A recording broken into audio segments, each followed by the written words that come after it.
Gloire à Dieu. Donc ce matin, nous allons aborder un passage très important dans Acte 8.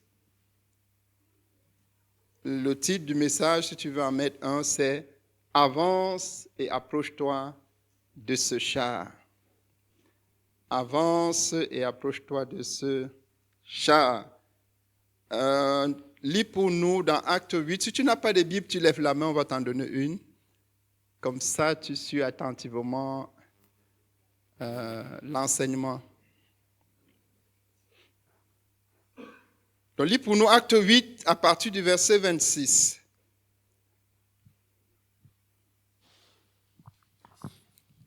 Acte 8, verset 26. Un ange du Seigneur, s'adressant à Philippe, lui dit : « Lève-toi et va du côté du Midi, sur le chemin qui descend de Jérusalem à Gaza, celui qui est désert. » Il se leva et partit. Et voici un Éthiopien, un eunuque, ministre de Candace, reine d'Éthiopie, et surintendant de tous ses trésors, venu à Jérusalem pour adorer, s'en retournait assis sur son char et lisait le prophète Ésaïe. L'Esprit dit à Philippe : « Avance et approche-toi de ce char. » Philippe accourut et entendit l'Éthiopien qui lisait le prophète Ésaïe. Il lui dit : « Comprends-tu ce que tu lis ? » Il répondit : « Comment le pourrais-je si quelqu'un ne me guide ?» Et il invita Philippe à monter et à s'asseoir avec lui. Le passage de l'Écriture qu'il lisait était celui-ci. Il a été mené comme une brebis à la boucherie, et comme un agneau muet devant celui qui le tond. Il n'a point ouvert la bouche. Dans son humiliation, son jugement a été levé, et sa postérité, qui la dépeindra ? Car sa vie a été retranchée de la terre. L'eunuque dit à Philippe : « Je te prie, de qui le prophète parle-t-il ainsi ? Est-ce de lui-même ou de quelque autre ? » Alors Philippe, ouvrant la bouche et commençant par ce passage, lui annonça la bonne nouvelle de Jésus. Comme ils continuaient leur chemin, ils rencontrèrent de l'eau. Et l'eunuque dit : « Voici de l'eau. Qu'est-ce qui empêche que je sois baptisé ? » Philippe dit : « Si tu crois de tout ton cœur, cela est possible. » L'eunuque répondit : « Je crois que Jésus-Christ est le Fils de Dieu. » Il fit arrêter le char. Philippe et l'eunuque descendirent tous deux dans l'eau, et Philippe baptisa l'eunuque. Quand ils furent sortis de l'eau, l'Esprit du Seigneur enleva Philippe, et l'eunuque ne le vit plus, tandis que, joyeux, il poursuivait sa route. Philippe se trouva dans Azote, d'où il alla jusqu'à Césarée, en évangélisant toutes les villes par lesquelles il passait. Gloire à Dieu. Donc c'est un passage qui est très riche d'enseignements. Nous allons juste prendre quelques-uns de ces enseignements et prie pour toi-même que tu aies ta part dans ce qui sera dit, dans ce qui sera enseigné. Le premier point que nous allons aborder, c'est le char. La Bible nous dit que l'Esprit a dit à Philippe : « Avance et approche-toi de ce char. » Donc le char représente ce qui véhicule l'être humain. Le char représente ce qui véhicule l'être humain. À distance, ça peut être la personnalité de la personnalité. Ça peut être la position sociale. Ça peut être un trait de caractère. Le char représente quelque chose qui est sécurisé, qui semble sécuriser la personne. Le char représente quelque chose qui semble inapprochable. Le char peut représenter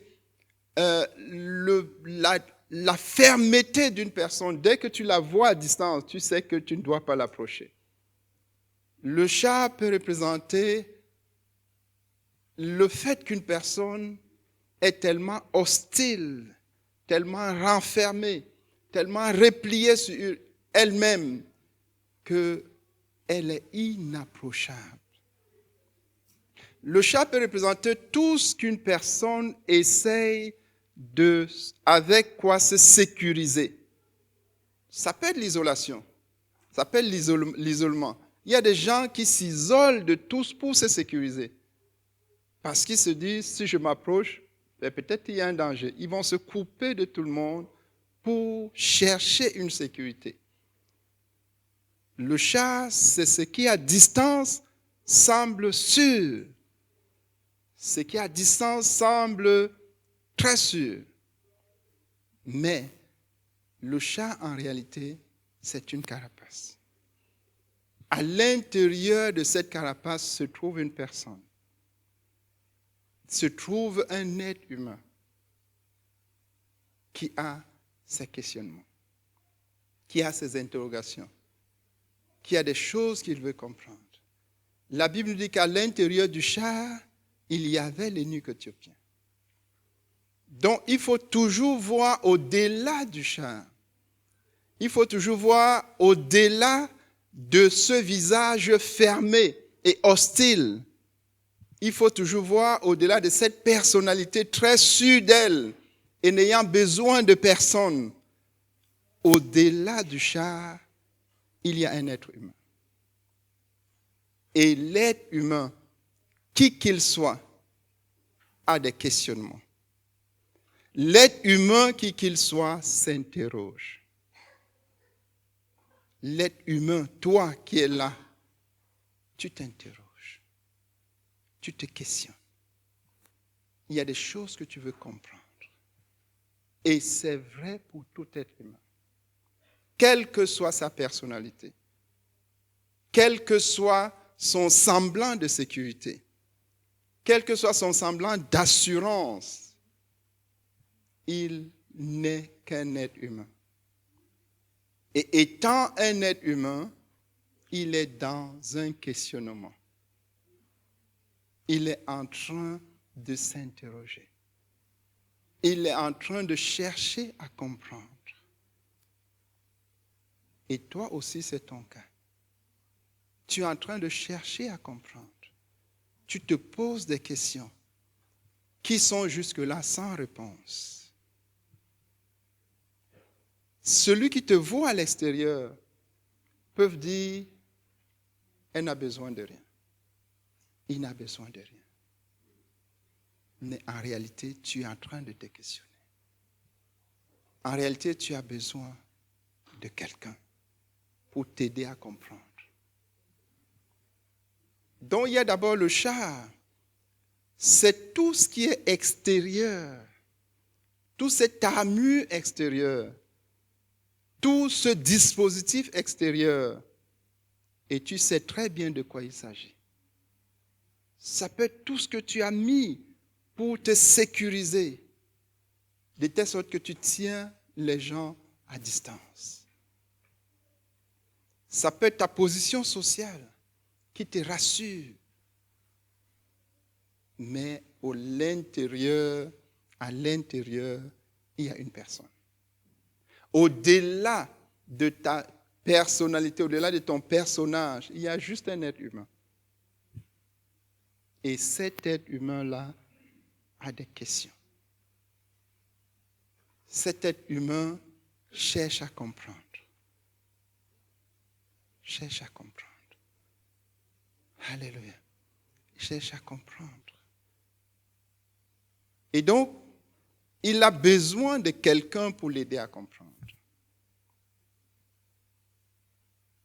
Il a besoin de quelqu'un pour l'aider à comprendre.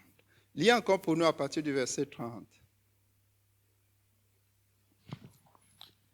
Philippe accourut et entendit l'Éthiopien qui lisait le prophète Ésaïe. Il lui dit, « Comprends-tu ce que tu lis ?» Il répondit, « Comment le pourrais-je si quelqu'un ne me guide ?» Comment le pourrais-je si quelqu'un ne me guide? Ça, c'est l'honnêteté. Ça, c'est l'humilité. Ça, c'est être vrai. Au-delà de l'aspect extérieur, au-delà de l'apparence, il y a une réalité. Il y a des choses que tu ne peux comprendre que si quelqu'un te les explique. Il y a des choses que tu ne pourras comprendre que si quelqu'un te les explique. Il y a des choses que tu vas comprendre de toi-même. Et on rend grâce à Dieu pour cela. Mais il y a aussi des choses que tu ne comprendras que si quelqu'un te les explique.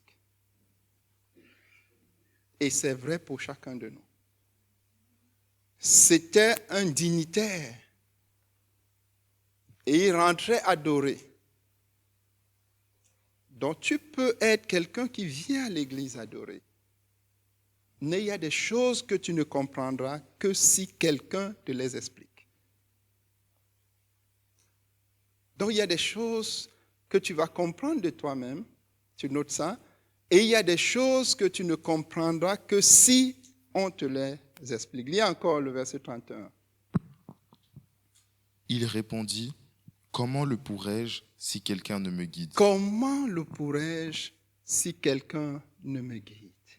Ça, c'est l'honnêteté. Ça, c'est être vrai. Tu reconnais qu'il y a des choses que tu ne pourrais comprendre que si quelqu'un te guide, que si quelqu'un te donne les explications, que si quelqu'un t'aide à les comprendre. Ça, c'est être honnête, c'est être vrai envers soi-même. Et ce quelqu'un, c'est le disciple de Jésus-Christ.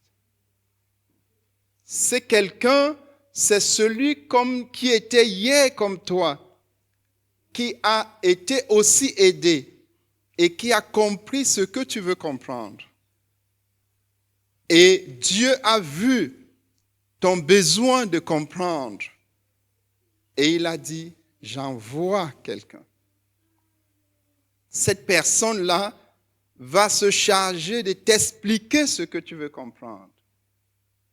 Et en t'expliquant ce que tu veux comprendre, tu vas effectivement comprendre. Donc cette personne-là, ce quelqu'un, c'est le disciple de Jésus. Si tu es disciple de Jésus, c'est toi.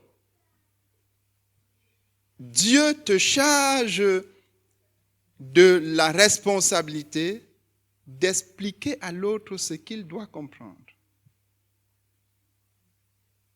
C'est ta responsabilité en tant que disciple de pouvoir être sensible à la voix du Saint-Esprit.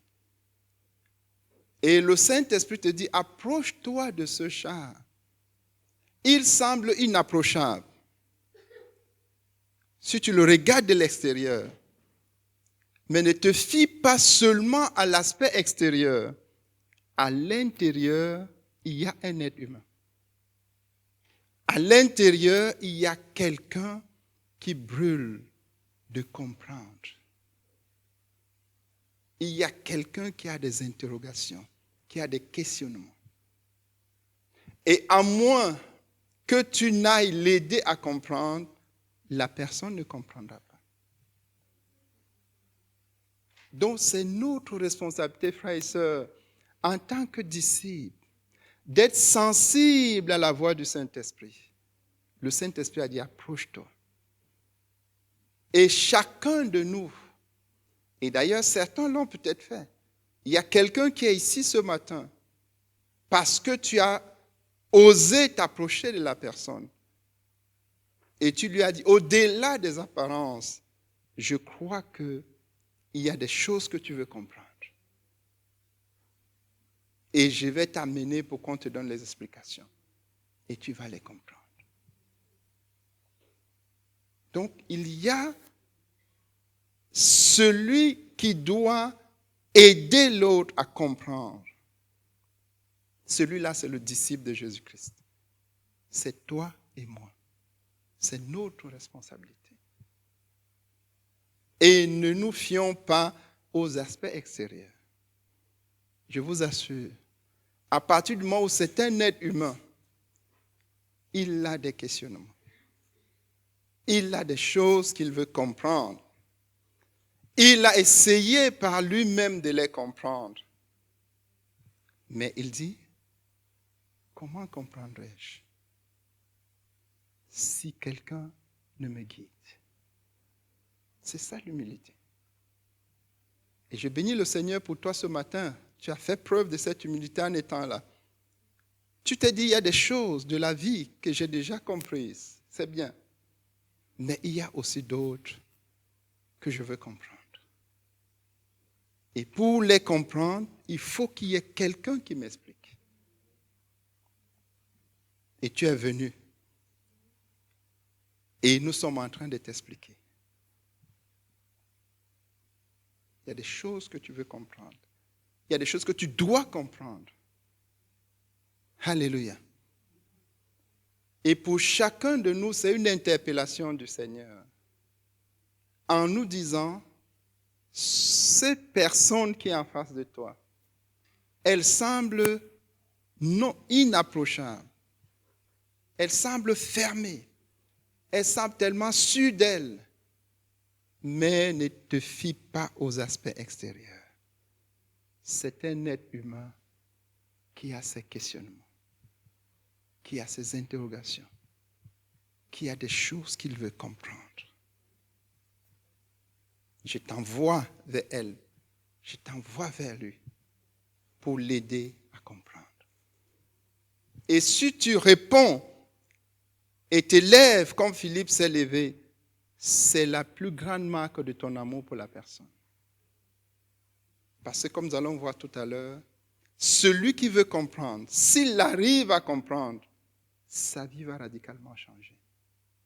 Et pour qu'il comprenne, il faut quelqu'un pour lui expliquer. Et cette personne-là, c'est toi. Alléluia. Cette personne-là, c'est toi. Pendant que le Seigneur est en train de parler, tu peux identifier ton char. Tu peux identifier et dire, cette personne, désormais, Dieu me dit, je peux l'approcher. Dieu me dit, elle n'est pas si complète que ça. Elle a des questionnements. Elle a des interrogations. Elle n'a pas encore tout compris. Et d'ailleurs, elle n'a pas compris l'essentiel. Il faut que tu l'aides à comprendre. Alléluia. Alléluia. Il faut que tu l'aides à comprendre. Donc, quel est l'essentiel qu'il faut comprendre? Lis pour nous le verset 35. Alors, Philippe, ouvrant la bouche et commençant par ce passage, lui annonça la bonne nouvelle de Jésus. L'essentiel qu'il faut comprendre, c'est la bonne nouvelle de Jésus-Christ. Ça, c'est l'essentiel. Tu as certainement cherché à comprendre beaucoup de choses. Et elles peuvent être utiles. Mais il y a l'essentiel de ce que tu dois comprendre. Il y a l'essentiel de ce que tu dois comprendre. C'est la bonne nouvelle de Jésus-Christ. Alléluia. Il y a l'essentiel de ce que tu dois comprendre ce matin. C'est la bonne nouvelle de Jésus-Christ. Il y a une bonne nouvelle de Jésus-Christ. Et la bonne nouvelle de Jésus-Christ est l'essentiel de ce que tout être humain doit comprendre. Si tu comprends plein de choses et tu ne comprends pas la bonne nouvelle de Jésus-Christ, il t'a manqué l'essentiel. Et tout le reste est juste du superflu. Mais si ce matin tu comprends la bonne nouvelle de Jésus-Christ, tu as compris l'essentiel. Alléluia. Il y a une bonne nouvelle de Jésus-Christ que tu dois comprendre. Et pour la comprendre, il faut l'entendre. Et il faut la recevoir dans ton cœur. Alléluia. Il y a une bonne nouvelle de Jésus-Christ que tu dois comprendre. C'est que Jésus a été annoncé par les prophètes comme étant celui qui sera envoyé par Dieu pour ton salut. Ici, on parle du prophète Ésaïe qui, plus de 4 siècles avant la venue physique de Jésus sur la terre, annonçait déjà que Dieu aura pitié de l'humanité et que Dieu ne va pas définitivement abandonner l'humanité dans son sort, que Dieu va envoyer son Fils pour sauver l'humanité. La bonne nouvelle de Jésus-Christ, c'est que Jésus est venu. Il a donné sa vie pour toi. Il est mort à la croix pour tes péchés. Il a porté tes péchés à la croix afin de te donner la possibilité de te réconcilier avec Dieu et d'échapper ainsi à la mort éternelle. La bonne nouvelle de Jésus, c'est que Jésus est là ce matin parce qu'il est vivant. Il est le même. La bonne nouvelle de Jésus, c'est qu'il t'aime et qu'il a donné sa vie pour toi. Il est le seul qui a donné sa vie pour toi. Alléluia. La bonne nouvelle de Jésus-Christ, c'est que il veut juste que tu viennes à lui, qu'il te sauve de la mort éternelle, qu'il t'affranchisse de l'esclavage du péché, qu'il te donne la vie éternelle. Il veut que tu viennes à lui afin qu'il fasse de toi un enfant de Dieu. Il veut juste que tu viennes à lui. Ça, c'est la bonne nouvelle de Jésus. Il veut te faire du bien. Parce que pour ceux qui étaient là dimanche dernier, nous avons vu qu'il allait de lieu en lieu, il faisait du bien. Et il n'a pas changé. Il est là ce matin pour te faire du bien. La bonne nouvelle de Jésus, c'est qu'il veut que tu viennes tel que tu es à lui. La bonne nouvelle de Jésus, c'est qu'il n'exclut personne, quel que soit ce que tu as fait contre Dieu, quel que soit ce que tu as fait contre l'homme, quel que soit ce que tu as fait contre toi-même. La puissance de son sang est suffisante pour laver tout cela. Il veut juste que tu viennes à lui. Ça, c'est la bonne nouvelle de Jésus. La Bible nous dit que partant du passage d'Ésaïe, Philippe a annoncé la bonne nouvelle de Jésus-Christ. Et nous t'annonçons ce matin la bonne nouvelle de Jésus. Que Jésus veut te sauver. Jésus veut te donner un nouveau départ. Jésus veut que tu passes de la mort à la vie. Il veut que tu passes de l'esclavage du péché à une personne libre. Il a dit, vous connaîtrez la vérité et la vérité vous affranchira. La vérité, c'est Jésus.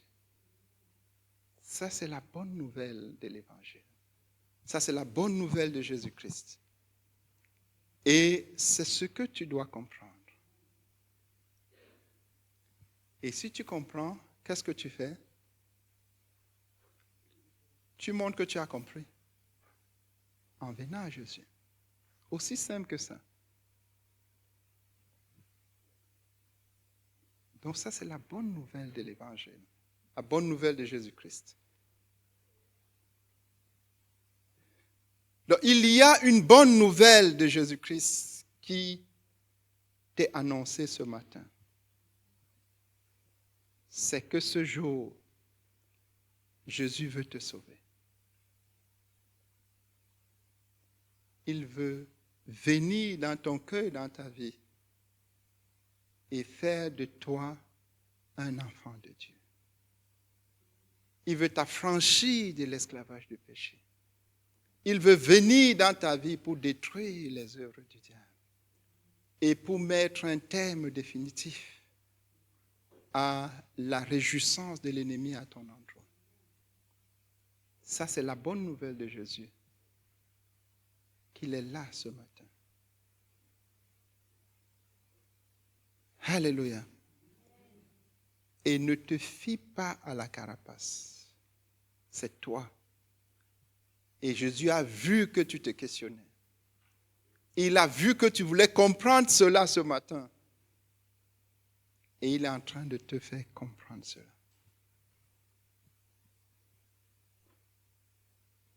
Et si tu comprends, qu'est-ce que tu dois faire? Donner ta vie à Jésus. Venez à Jésus. Venez à lui. Venez à lui. Tu viens à Jésus, simplement. Tu lui dis, j'ai compris la bonne nouvelle de Jésus. Je ne veux plus rester esclave du péché. Je ne veux plus être candidat au lac de feu. Je viens à Jésus. Ça, c'est la bonne nouvelle de Jésus. Elle est très simple. Mais elle est efficace, elle est puissante. Alléluia. Est-ce qu'il y a quelqu'un qui comprend et qui dit, je veux répondre. Je veux faire de Jésus mon Seigneur et mon Sauveur personnel, afin qu'il me sauve de la mort éternelle, qu'il me sauve de l'esclavage du péché, qu'il fasse de moi un enfant de Dieu et qu'il me permette d'entrer dans les plans de bénédiction que Dieu a pour moi. Est-ce qu'il y a quelqu'un qui veut juste dire, j'ai compris la bonne nouvelle de Jésus-Christ? C'est simple, mais il faut réagir pour dire à Jésus, j'ai compris.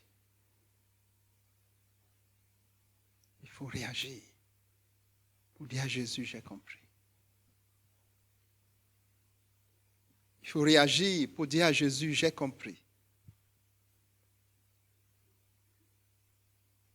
C'est ça la bonne nouvelle de Jésus-Christ. C'est qu'il t'aime et il a donné sa vie pour toi, afin que tu ne périsses pas. Mais si tu viens à lui, il te donne la vie éternelle. Alléluia. C'est ça la bonne nouvelle de Jésus-Christ. Est-ce qu'il y a quelqu'un qui comprend et qui dit, je vais faire la démonstration que j'ai compris? Je vais faire. Ne regarde pas autour de toi. C'est une histoire entre Jésus et toi. Alléluia. Ça, c'est la bonne nouvelle de Jésus-Christ. Et celui qui devait comprendre l'a comprise. La Bible nous dit que quand il a compris ça, continue la lecture.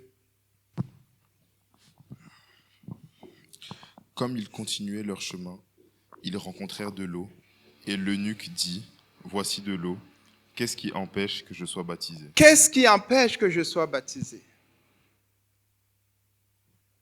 Donc peut-être tu te dis, je veux être baptisé. Est-ce qu'il y a quelqu'un ici qui veut se faire baptiser? Tu dis, je veux faire baptiser. Si tu n'es pas encore baptisé, qu'est-ce que Philippe lui a dit? Philippe dit, si tu crois de tout ton cœur, cela est possible. Si tu crois de tout ton cœur, cela est possible. Donc si tu crois de tout ton cœur que Jésus est le Fils de Dieu, qu'il est le Sauveur, si tu crois cela de tout ton cœur, cela est possible que tu te fasses baptiser. Donc celui qui croit de tout son cœur, qu'est-ce qu'il devait faire? qu'est-ce qu'il devait faire? Se faire baptiser. Il dit, si tu crois de tout ton cœur, cela est possible. Donc celui qui croit de tout son cœur se fait baptiser. Continue. L'eunuque répondit, je crois que Jésus-Christ est le Fils de Dieu. Est-ce que tu crois que Jésus est le Fils de Dieu? Est-ce que tu crois cela de tout ton cœur? Que Jésus est le Fils de Dieu? Qu'il est le Sauveur? Si tu crois, qu'est-ce que tu devais faire? Venez à lui. Venez à lui. Lui dit, je te donne ma vie, je crois. Et comme je crois, je te donne ma vie. Je viens à toi. Celui qui croit de tout son cœur vient à Jésus. Et il exprime le fait qu'il est venu à Jésus en se faisant baptiser. Donc celui qui croit, il vient à Jésus. Il donne sa vie à Jésus. Il dit à partir de ce jour, Jésus, tu deviens mon Sauveur et mon Seigneur. Et il se fait baptiser. Alléluia. Si tu crois, qu'est-ce qui te reste à faire? Venir à Jésus. Et exprimer le fait que tu es venu à Jésus en te faisant baptiser. Si tu crois de tout ton cœur. Qui comprend? Si tu crois véritablement de tout ton cœur, tu ne dois pas continuer à rester assis si tu n'es pas venu à Jésus. Je t'assure. Si tu crois de tout ton cœur, tu dois dire, je viens à Jésus. Je donne ma vie à Jésus. Si tu crois de tout ton cœur, tu dois dire, je donne ma vie à Jésus. Est-ce que tu crois de tout ton cœur que Jésus est le Fils de Dieu?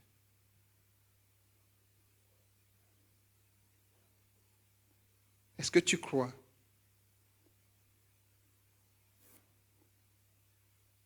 Si tu crois, qu'est-ce que tu devais faire? Donner ta vie à Jésus. Alléluia. Donner ta vie à Jésus. Si tu crois de tout ton cœur. Et comment devrais-tu matérialiser le fait que tu as donné ta vie à Jésus? C'est en te faisant baptiser.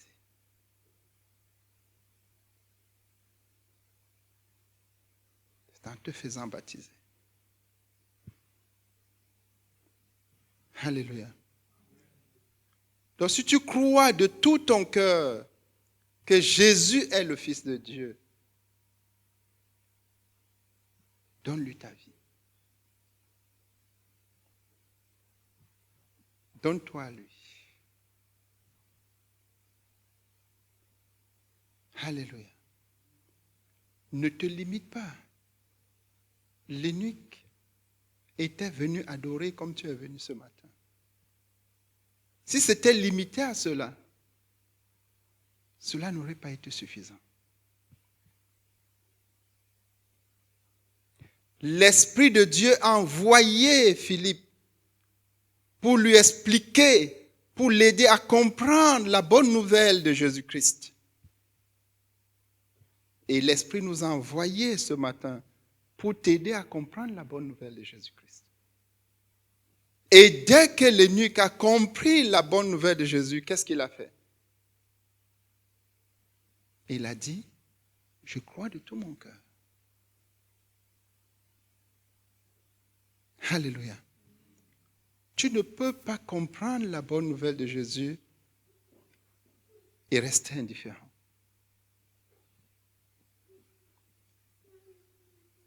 Et dès que tu as décidé de croire en Jésus, de tout ton cœur, tu lui donnes ta vie et tu t'es fait baptiser. Je croyais que tu devais en train de dire comme l'eunuque, où est l'eau? Où est l'eau? Où est l'eau?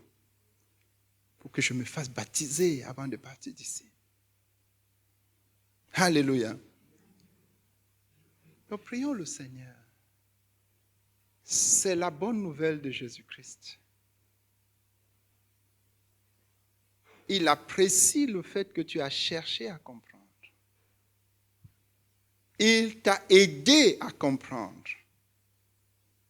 Maintenant, il manque une chose. Que ce que tu as compris t'amène à la décision.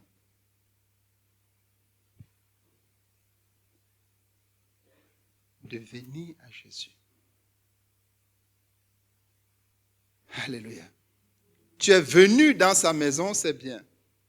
Maintenant, il veut que tu viennes à lui et que tu lui ouvres ton cœur et ta vie et qu'il devienne ton Seigneur et ton Sauveur personnel.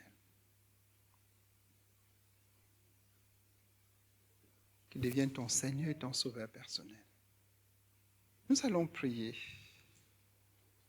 Si par timidité ou quoi que ce soit, tu ne veux pas t'élever solennellement, nous allons prier.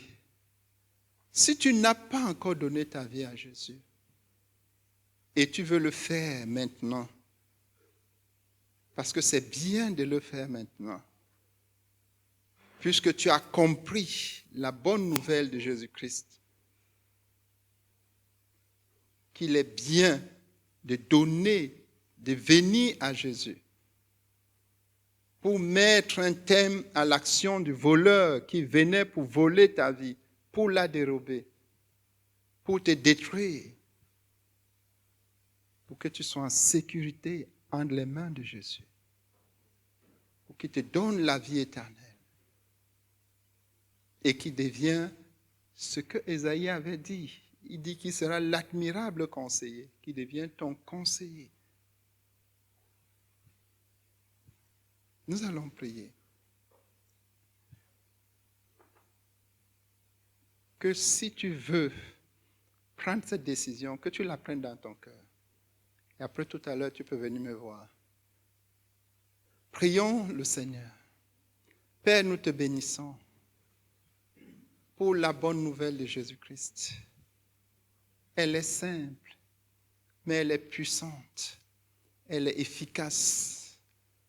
Jésus est venu sauver les pécheurs. Jésus est venu sauver les perdus. Et Jésus-Christ est ici ce matin pour sauver un pécheur, pour sauver un perdu. Et nous te bénissons, Seigneur, pour ce que tu as fait comprendre à celui qui voulait comprendre cette bonne nouvelle de Jésus-Christ. Nous prions pour toute personne qui veut se tourner vers toi, qui veut venir à toi, qu'il t'ouvre son cœur. Qu'il t'ouvre son cœur. Qu'il t'ouvre son cœur. Qu'il n'y ait pas de résistance. Nous jugeons les résistances au nom de Jésus-Christ. Nous jugeons toute forme de raisonnement, de réticence au nom de Jésus-Christ. Oh Seigneur, que ce frère, cette personne voit que tu l'aimes et que tu veux la sauver. Et qu'elle puisse avec joie, volontairement, te donner sa vie ce matin. Qu'elle reconnaisse que tu es le Fils de Dieu.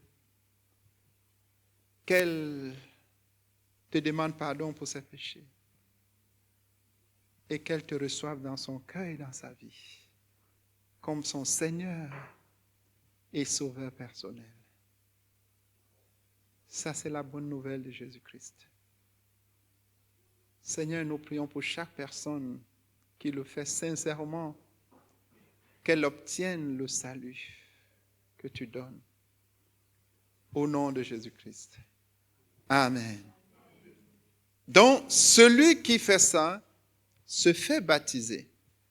Si tu es là et que tu as déjà donné ta vie à Jésus, l'étape suivante, c'est quoi? Te faire baptiser. Vous voyez que immédiatement, il n'y a aucun cas dans la Bible, aucun, où une personne a donné sa vie à Jésus, elle a cru de manière authentique et elle a attendu des semaines pour se faire baptiser. Aucun. L'attente la plus longue, c'est 3 jours. C'est celle de Paul de Tarse, pour des raisons pratiques. Alléluia. Donc, on ne peut pas normaliser ce qui est totalement anormal. Celui qui croit se fait baptiser. C'est ça qui est normal. Alléluia. Donc, si tu crois de tout ton cœur, qu'est-ce qui te reste à faire? De faire baptiser. Et si tu veux comprendre pourquoi et comment te faire baptiser, viens nous voir. On va t'expliquer. Alléluia. Et donc, l'essentiel de ce qu'il faut comprendre, c'est la bonne nouvelle de Jésus-Christ. L'essentiel de ce qu'il faut faire comprendre, c'est la bonne nouvelle de Jésus-Christ. Autrement dit, pour chacun de nous, quand tu rencontres quelqu'un qui est en train de chercher à comprendre, tu peux faire comme Philippe pour faciliter le contact. La Bible nous dit que Philippe est parti du passage qu'il lisait dans l'Ancien Testament, mais avec un objectif, l'amener à la bonne nouvelle de Jésus-Christ. Parce que c'est la bonne nouvelle de Jésus qui sauve. Donc, tu peux l'aider à comprendre d'autres choses, mais ne manque pas l'essentiel. L'essentiel, c'est que la personne donne sa vie à Jésus. C'est ça l'essentiel. Alléluia. Et donc, la Bible nous dit que l'eunuque, continue la lecture. Il fit arrêter le char. Philippe et l'eunuque descendirent tous deux dans l'eau, et Philippe baptisa l'eunuque. Bon, ça c'est une parenthèse. Si tu veux te faire baptiser, ils descendirent tous deux dans l'eau. Donc, on nous montre comment est-ce qu'on doit se faire baptiser. Continue. Quand ils furent sortis de l'eau, Ils descendirent tous deux dans l'eau. Donc, c'est ça le baptême. Descendre tous deux, le disciple et celui qui veut se faire baptiser descendent dans l'eau. Le disciple baptise au nom de Jésus celui qui veut se faire baptiser. Et ils ressortent de l'eau. Ça, c'est la forme. Et le fond, il faut croire de tout son cœur. Ça, c'est les deux choses. Il y a le fond et il y a la forme. Le fond, avoir cru de tout son cœur. Et la forme, vous descendez tous deux dans l'eau, le disciple de Jésus te baptise et vous ressortez de l'eau. Ça, c'est le baptême biblique. Alléluia. Donc, si tu n'as pas fait comme ça, c'est que tu ne t'es pas encore baptisé. Tout le monde comprend? Continue. quand ils furent sortis de l'eau, l'Esprit du Seigneur enleva Philippe, et l'eunuque ne le vit plus. Tandis que, joyeux, il poursuivait sa route. Joyeux, il poursuivait sa route.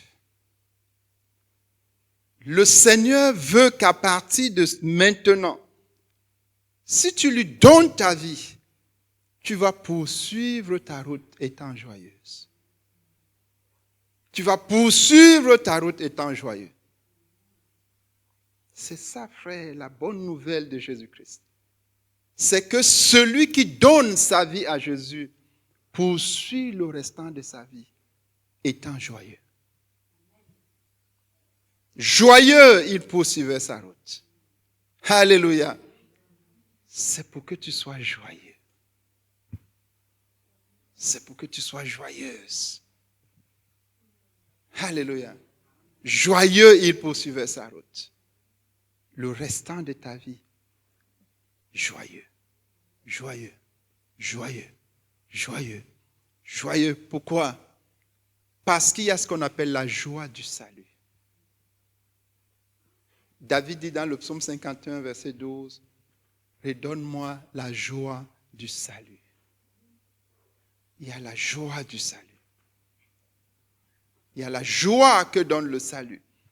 Pourquoi? Parce que le salut te libère de l'esclavage du péché. Le salut te sort de la prison dans laquelle tu étais enfermé. Oui. Si je n'étais pas baptisée, j'allais sortir en courant tout de suite. Alléluia. C'est ça le salut, la joie du salut. Et c'est ça la bonne nouvelle de Jésus-Christ. Ce matin, tu peux sortir d'ici pour poursuivre le restant de ta vie étant joyeux. C'est ça la bonne nouvelle. Alléluia. Il a poursuivi sa route étant joyeux. Si tu ne le fais pas, je t'assure, tu seras triste. Tu vas dire, j'ai manqué une occasion. Si tu le fais, tu seras joyeuse. C'est pour cela que n'entends pas la voix de l'ennemi qui est en train de te dire, remets à plus tard. Non, c'est les méchants. Il veut te garder dans la tristesse. Si tu le fais, tu poursuis le restant de ta route étant joyeux. Alléluia. Donc il a poursuivi étant joyeux. Il n'y a de joie à aucun qui, ayant compris la bonne nouvelle de Jésus-Christ, n'ait pas pris la décision de venir à Jésus. Mais si tu prends cette décision ce matin, tu vas poursuivre étant joyeux. Tu seras joyeuse. Tu seras joyeux. L'ennemi n'aura plus le dessus. Alléluia. C'est ça la bonne nouvelle. Peut-être si tu as été là pour la première fois, tu as vu comment on se réjouissait là. C'est parce que Jésus nous a sauvés. Nous sommes joyeux. Et nous poursuivons la route étant joyeux. Et je suis convaincu que toi aussi tu vas être joyeux. N'est-ce pas? Tu vas être joyeuse.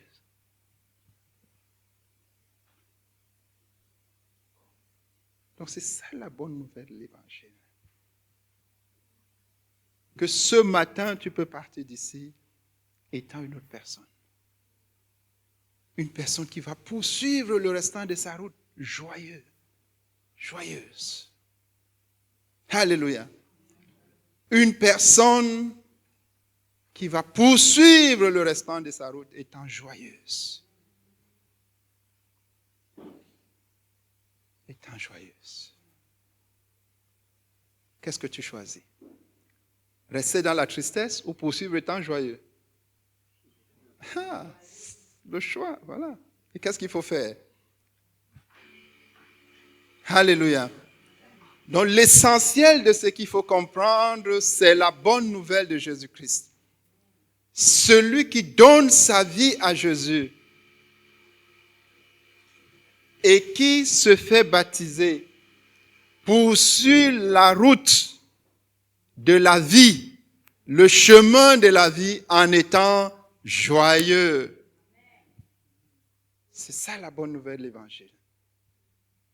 Alléluia. Est-ce que tu veux te joindre à nous pour poursuivre cette route étant joyeux?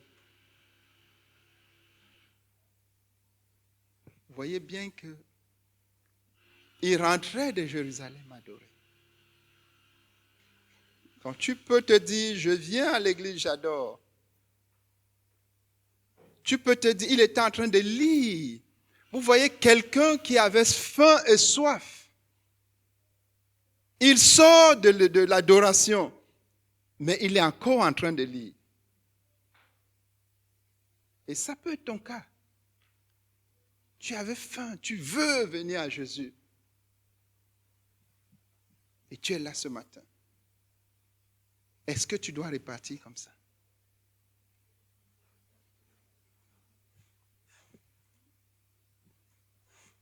Ou bien tu veux repartir étant joyeux? Alléluia. Que l'ennemi ne te trompe pas en te disant remets à plus tard. Non. Il dit aujourd'hui, si tu entends sa voix, n'endurcis pas. Ouais. Le jour du salut, c'est aujourd'hui. Alléluia. Pourquoi? Parce que Jésus veut que tu repartes étant joyeuse pour poursuivre ta route. Il veut que la réjouissance de l'ennemi s'arrête aujourd'hui. Il s'est assez réjoui de ta tristesse, de ton amertume, de tout ça. Terminé. Alléluia. Il s'est assez réjoui du fait de venir chaque fois voler. Ça, c'est la bonne nouvelle de Jésus-Christ. Est-ce que tu veux repartir étant joyeux, poursuivant le restant de ta vie dans la joie du salut? Il y a ce qu'on appelle la joie du salut. La joie du salut. La joie du salut. La joie du salut. Alléluia. La joie du salut. Parce que tu as été affranchi du gourou, du maître, le péché. Jésus t'a sauvé. Tu as été affranchi de la peur et de l'angoisse de la mort. Parce que jusque-là, quand tu pensais à la mort, tu avais peur. Parce que tu voyais les temps de feu. Désormais, tu as l'assurance de la vie éternelle. Et tu es joyeux. Alléluia. Ça, c'est la bonne nouvelle de Jésus-Christ. C'est la bonne nouvelle de Jésus. Et Jésus vient pour être ton admirable conseiller. Je t'assure. Pour te donner de bons conseils. Un bon conseil te permet de prendre une bonne décision. Et la bonne décision, c'est celle que, l'ayant prise, on ne regrette pas 5 ans après, 10 ans après, 20 ans après, 30 ans après. Seul Jésus peut, par son conseil, t'aider à prendre ce genre de décision. Alléluia. Ça, c'est la bonne nouvelle de Jésus-Christ. Il vient pour être l'admirable conseiller. Donc ne te dis pas, je lis ma Bible, ou bien je viens adorer. C'est bien, mais ce n'est pas suffisant. Il y a un pas décisif, c'est donner ta vie à Jésus. Et repartir étant joyeux. C'est très simple. C'est un choix entre la tristesse et la joie. Je garde ma tristesse ou je choisis repartir étant joyeux. C'est un choix entre l'esclavage et la liberté.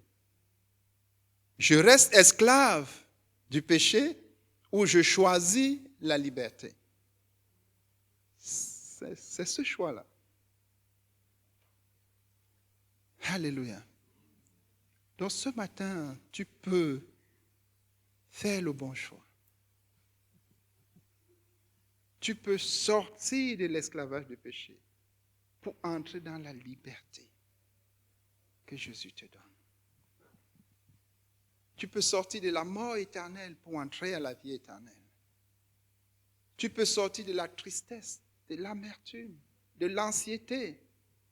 De l'extérieur, on te voit, on croit que tu es joyeuse, Mais quand tu rentres dans ta chambre, la tristesse t'envahit, l'amertume. Tu peux avoir la joie ce matin. Alléluia. Et tu peux avoir Jésus comme l'admirable conseiller.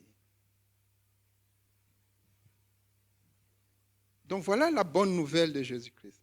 Nous insistons juste pour que le diable n'ait pas le dessus. Pour que tu prennes la bonne décision. Alléluia. Et donc, quelle est la finalité de l'action? La finalité de l'action, c'est en 3 dimensions. Il y a le disciple. C'est-à-dire toi et moi, tous ceux qui sont disciples de Jésus-Christ. La finalité de l'action de s'approcher du char, c'est de faire ton devoir de disciple. Donc nous avons un devoir. Obéir au Saint-Esprit. Le Saint-Esprit nous dit, approche de ce char parce qu'à l'intérieur, il y a un homme, il y a une femme, il y a un jeune qui veut comprendre. Et toi, tu dois l'aider à comprendre. Et ce qu'il doit comprendre, c'est la bonne nouvelle de Jésus-Christ. Et il a une bonne disposition de cœur. S'il comprend la bonne nouvelle de Jésus, il va donner son cœur à Jésus. Donc, c'est ton cas ce matin. Tu as un bon cœur. Mais le problème, c'est que tu n'avais pas encore compris. Tu pensais que le fait d'aller adorer est suffisant. Tu pensais que le fait de lire ta Bible est suffisant. Maintenant, tu as bien compris. Alléluia. Donc ça, c'est le disciple. Et en faisant ça, il bénéficie donc de ce que l'Évangile donne. Ça, c'est pour le disciple. La Bible dit dans 1 Corinthiens 9 que pour avoir ta part de l'Évangile, tu dois prendre part à l'Évangile. Donc, pour avoir ta part de l'Évangile, tu dois prendre part à l'Évangile. Et nous prenons part à l'Évangile en nous approchant de ce char pour faire comprendre à celui qui est dans le char la bonne nouvelle de Jésus-Christ. Ça, c'est pour chacun de nous. Et pour toi aussi, si tu as pris la décision ce matin. Parce que dès que tu as pris la décision, tout à l'heure, tu te fais baptiser, tu deviens disciple. Et tu te joins à nous. Et ça devient aussi ton devoir. Parce que celui qui t'a fait venir, c'est un disciple. Donc c'est pour que toi, tu donnes ta vie à Jésus et tu ailles aussi aider l'autre à venir à Jésus. Gloire à Dieu. Du côté de l'eunuque éthiopien, on a déjà dit, et nous n'insisterons pas, nous pouvons continuer à insister s'il y avait le temps, c'est qu'il repart étant joyeux. C'est ça la finalité de la bonne nouvelle de Jésus. C'est que si tu acceptes Jésus dans ton cœur et dans ta vie change. Tu deviens joyeux. Tu deviens libre. Que personne ne vous trompe. Aucun être humain ne peut véritablement être libre si Jésus, le Fils de Dieu, ne le libère. Aucun. Aucun. Il y a ce qu'on appelle la libre pensée, n'est-ce pas? Mais la libre pensée, c'est juste la pensée. Mais l'être humain ne se limite pas à la pensée, il y a l'esprit. Et si l'esprit est prisonnier, même si la pensée est libre, c'est rien. Parce que c'est l'esprit qui a l'ascendant sur la pensée. Vous comprenez? Oui. Il peut avoir la libre pensée. Mais si tu as la libre pensée et que ton esprit est captif, tenu par les démons, est-ce que tu es libre? Non. Que personne ne vous trompe. Aucun être humain n'est libre au sens absolu du terme. Aucun. Aucun être humain. À moins qu'il soit libéré par Jésus. Il dit, si le Fils vous libère, vous êtes réellement libre. Mais avant ça, on est prisonnier de celui qui nous tient, l'ennemi de notre âme. Donc, pour l'eunuque éthiopien, il est parti étant libre. C'est pour ça qu'il était joyeux. Il est parti étant libre. Il était joyeux parce qu'il est libre. Alléluia. Si Jésus te libère, tu es réellement libre. Si Jésus ne te libère pas, qu'on ne te trompe pas, tu n'es pas libre. Même la pensée, en réfléchissant bien, n'est pas aussi libre que ça. Mais laissons même la pensée. Ton esprit est captif. Vous comprenez? Mais dès que Jésus te libère, tu es libre. Donc la finalité, c'est que tu sois libre. Une personne libre, c'est une personne joyeuse, c'est une personne heureuse. Parce qu'elle peut prendre des bonnes décisions.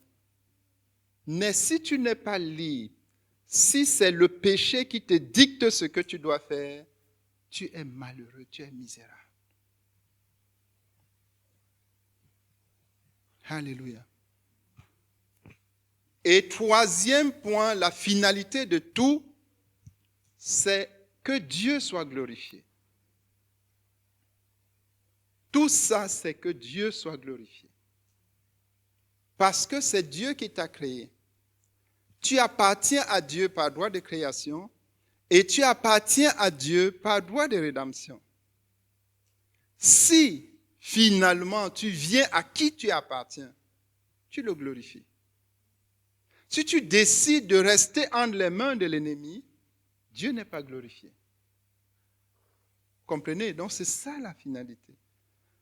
Pour nous en tant que disciples, la finalité de faire ça, de vous expliquer ce qu'on vient de vous expliquer, ou bien d'aller vers le char pour trouver cet homme et cette femme ou ce jeune et lui expliquer, c'est que la personne donne sa vie à Jésus. Et qu'en donnant sa vie à Jésus, Dieu soit glorifié. Alléluia. Parce que l'ennemi n'a créé personne. Il ne t'a pas créé. C'est Dieu. Jésus a donné sa vie pour toi. Donc si finalement tu appartiens à celui à qui tu es censé appartenir, c'est-à-dire Dieu, Dieu est glorifié. Vous comprenez? C'est ça la finalité. C'est que Dieu soit glorifié. Alléluia. C'est que Dieu soit glorifié. Donc il y a l'urgence pour chacun de nous en tant que disciples, mais aussi l'urgence pour toi. C'est pour ça que nous avons insisté. Pour que tu partes étant libéré, ayant la joie de Christ. Pour que tu partes étant transformé. Alléluia. C'est urgent pourquoi? Parce que nous connaissons les desseins de l'ennemi. Et nous ne voulons pas que ces desseins s'accomplissent. Continuent à s'accomplir dans ta vie. Alléluia. C'est aussi urgent parce que demain ne nous appartient pas. C'est maintenant qu'il nous appartient. Gloire à Dieu.